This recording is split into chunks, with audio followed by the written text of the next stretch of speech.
अभी पहलगांव में क्या कसूर था उनका?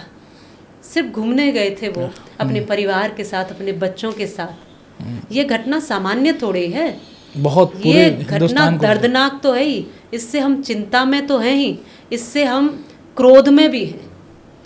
और वास्तविकता ये है कि अब समय आ गया है हिंदुओं को जागना चाहिए। जो जातियों में बटे हैं ना, जो हिंदू, कि मैं ब्राह्मण, मैं क्षत्रिय, मैं वैश्य, मैं शूद्र, मैं इस जगह से, मैं उस जगह से, मेरी ये भाषा, मेरी वो भाषा। वहाँ पहलगांव में एक बार भी नहीं पूछा उन्होंने कि तुम्हारी भाषा कौन सी है, तुम्हारी जाति कौन सी है, तुम किस राज्य से, किस गांव और किस शहर से आए हो। उन्होंने पूछा तुम्हारा धर्म कौन सा है, सीधा पूछा तुम्हारा धर्म कौन सा है। और जब पता लगा कि हिंदू हैं तो समाप्त कर दिया।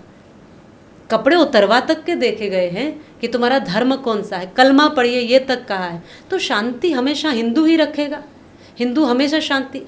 और शांति वहाँ दिखाई जाती है, श्री कृष्ण स्वयं हमें तो समझा रहे हैं। भगवान श्री कृष्ण ने बंसी ब्रजवासियों के लिए बजाई थी, बिल्कुल।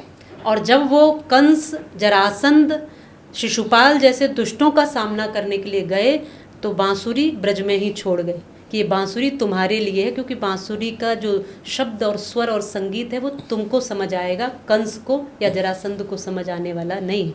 उनके लिए उन्होंने चक्र उठाया। तो जिस भाषा में जो समझता है उसको उस भाषा में समझाना पड़ेगा। अब उस समय निकल गया। गांधी जी कहते थे एक गाल पर कोई मारे तो दूसरा गाल कर दो। अब दूसरा गाल कर दिया मान लो आपने, और उसने दूसरे गाल पे भी मार दिया, फिर तीसरा गाल कहाँ से लाओगे? तीसरा तो कहीं सामने वाले का ही होगा ना। हाँ जी।